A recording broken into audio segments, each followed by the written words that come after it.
How many of you guys have a parent of one race that's different than the parent of the other race? All right, so talk to me just real quick about what it means to be biracial. For me, my dad's side is Chinese, and my mom's side is Thai, and a little bit Indian. And so, for me, it was when I was growing up, it was weird going to my dad's side, because a lot of the people on my dad's side are like Chinese, so they're lighter skinned, and then they would, I don't know, they'll just treat me different than my mom's side, and my mom's side didn't really care, but then my dad's side they didn't like Thai people, I guess. And then I think going along with that though, I think it's history kind of thing, because Chinese, they prefer lighter skin, fair skin, because they associate with darker skin as like you have to work hard out in the field, and that's why. Isn't that like something that they consider, the viewpoint that they say in like Thailand too? Yeah, that's in Thailand too. In Blackland, right? Like, you know, it's crazy how that across racial groups.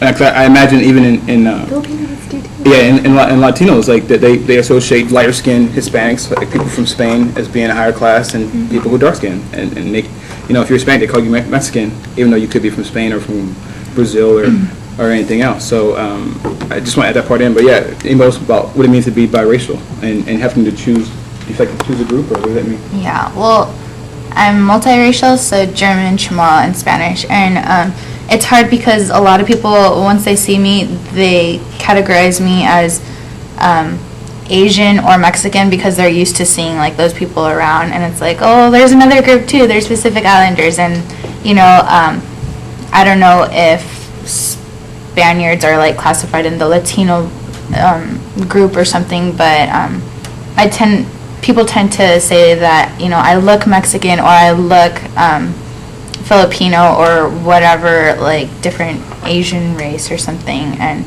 it's just hard because then it makes me wonder, well, what was I when I was growing up? Some people said, oh, you're like Pocahontas, are you Indian? Like just because I had long hair and I was like a tiny little girl, you know, like it's just, I don't know, it's kind of hard just figuring out my identity that way. Just going back to like, okay. Well, just going back to like what Gret said about like his history and stuff, like I didn't like personally face anything, but my parents did because my mom's Japanese and my dad's Filipino, and so my mom, she was like sent to the Philippines to like grow up, and her being Japanese, I guess she like always got teased and stuff, and I think it just comes from that history with like the war between the Filipinos and the Japanese. That goes for the same for most countries. Yeah. Because like Japanese and Koreans absolutely hate each other. Well, not nowadays, but like history-wise, like my grandma, 4'8" little lady sees a Korean and is like, Korean, or like another Korean will walk by at the same age group, like 80. She's in her 80s now.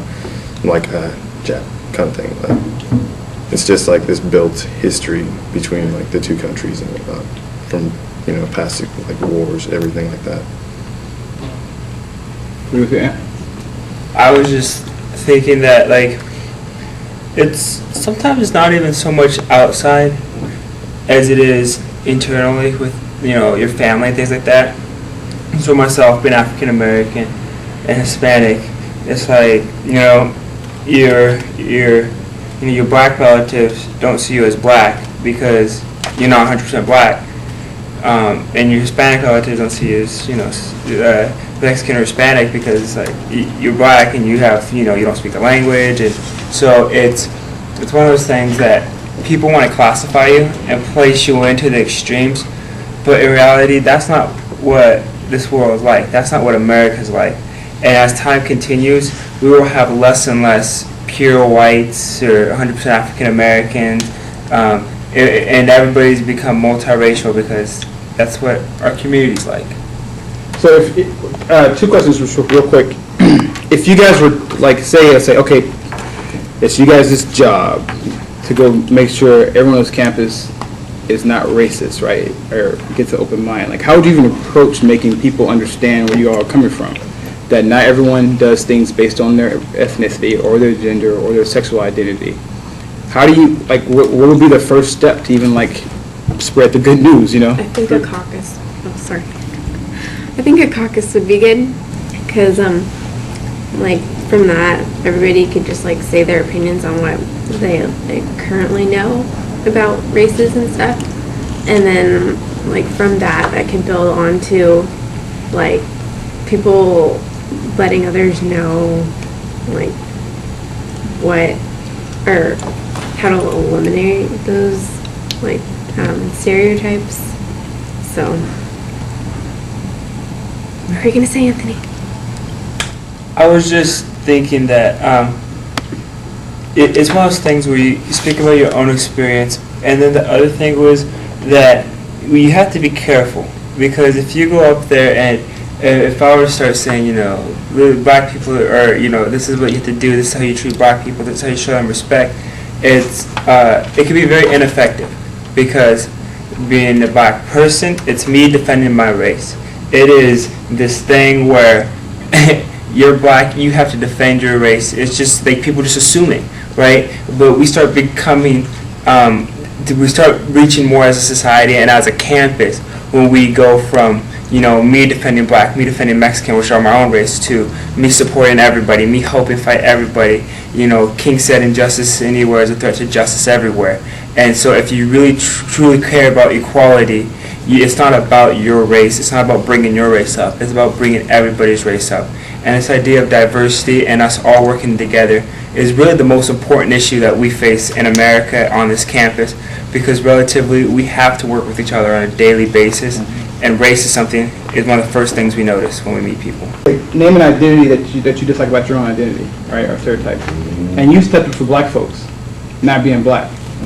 And this is just it. We gotta get to a point where we fight for folks who are not like us, right? Like, I'm a straight male, I gotta fight for gay folks, right? Both men and women. Not because I have had the same experience, but I can relate to somebody stereotyping me. This is why I ask all of you, and even if we had white students in this room as well, white students have to partake in the same exercise to say, what's a stereotype you dislike about being white? And many times when I do training, they'll say, I hate that people assume that I'm rich. I hate that people assume that I'm racist. I hate that people assume I'm stuck up. Right? So it's funny that many of you all, being of Asian descent, say you hate the fact that people assume that you know how you're smart or know math. And black people would say, we hate the fact that people assume that we're dumb.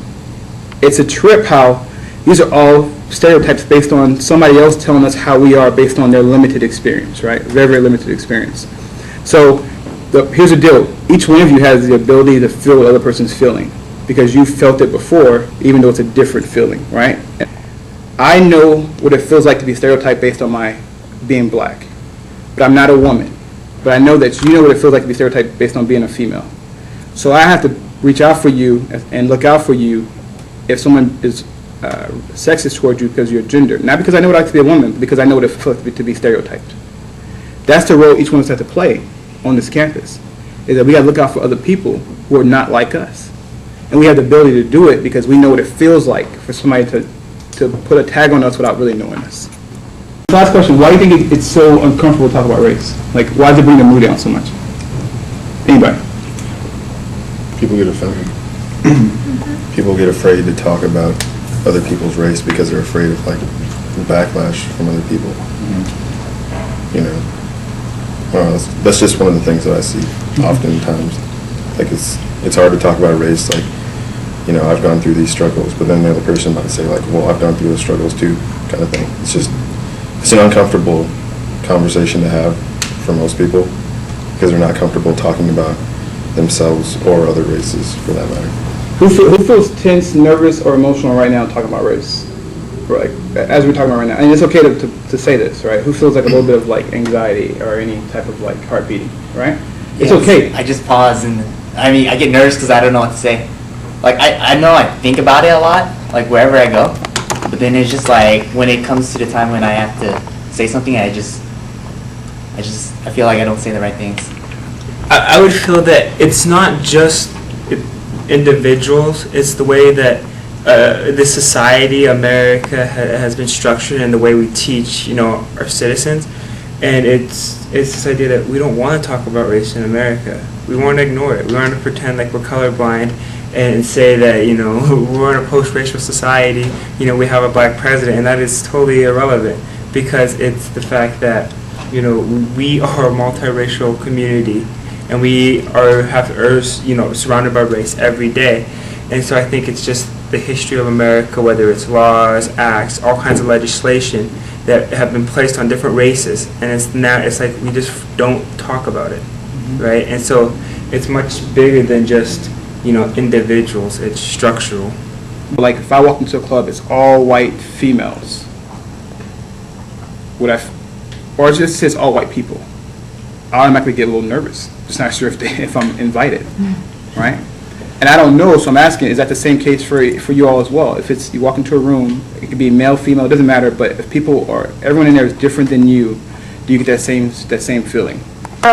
When my parents came here, we weren't rich at all, and we were really poor. But as time went on, we moved to different neighborhoods. And when I was in high school, I went to a really rich white school, and all the girls would always be talking about the new Coach bag they got, or the Mercedes-Benz that they're going to get for their 16th birthday. And I felt really uncomfortable, even being in the same room or in the same table as them, because I didn't have any of those things and I couldn't talk about it. But I didn't want to be like, oh, well, I don't have that, and then they'll look at me different, like, why wouldn't she have that? Or like, let's not talk to her because she's not the same as us. Or, it's really uncomfortable for me to talk about money just in general, because it's not something everybody has, and you shouldn't feel you're better than people because you have it.